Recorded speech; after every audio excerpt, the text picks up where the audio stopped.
chapter number 31, verse number 29, it says that it is Allah who merges the night into day and merges the day into night. Merging means a slow and a gradual change. The night slowly and gradually changes to day, and the day slowly and gradually changes to night. This phenomena is not possible if the world is flat. It's only possible if the world is spherical.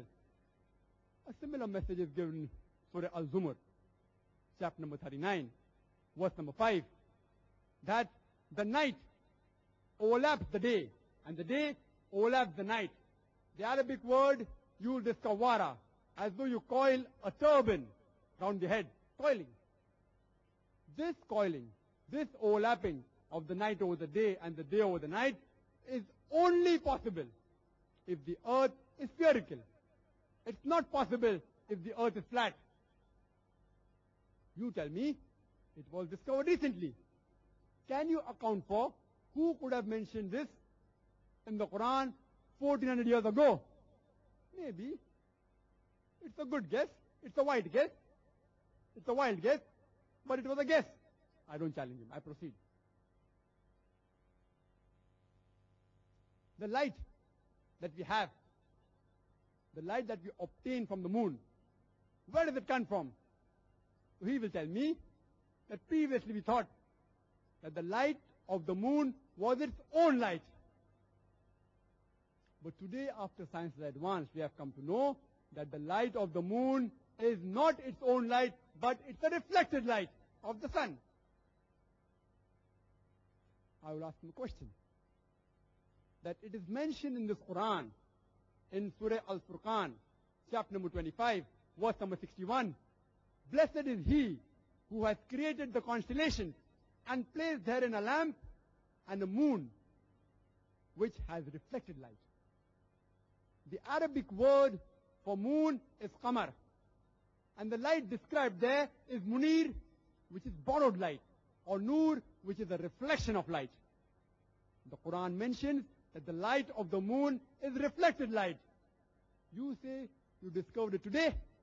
How come it's mentioned in the Quran 1400 years ago? He will pause for a time. He won't reply immediately. And then may say, maybe it's a fluke. I don't argue with him. Just for the sake of the discussion, I say, okay, you say it's a guess. I don't argue with you. Let's proceed. I asked him that when I was in school, I passed my 10th standard in 1982.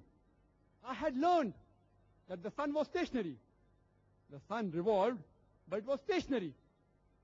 So he asked me, does this what the Quran says? I said, no, this is what I learned in school.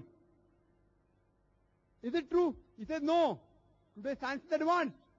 Recently we came to know that the sun, besides revolving, it also rotates. It is not stationary. It rotates about its axis. And if you have an equipment, you can have the image of the sun on a tabletop. The sun has got black spots, and it takes about 25 days for these black spots to complete one rotation. In short, the sun takes about 25 days to complete one rotation. Does the Quran say it is stationary? He starts laughing. Ha ha. I said, no. My Quran says in Surah Al-Anbiya, chapter number 21, verse number 33. هُوَ الَّذِي خَلَقَ اللَّيْلَ وَالنَّهَارَ وَالشَّمْسَ وَالْقَمَرَ كُلٌّ فِي فَلَكٍ يَسْبَحُونَ. It is Allah who has created the night and the day, the sun and the moon, each one rotating about its own axis. It revolves and rotates, each one rotating about its own axis. You tell me, who could have mentioned this scientific fact in the Quran, which was discovered recently? He is silent. And after a long pause, he replies, let's see, the Arabs were very well advanced in the field of astronomy. So maybe some Arabs told your prophet, and he mentioned this in his book. I do agree. I do agree that the Arabs were very well advanced in the field of astronomy. But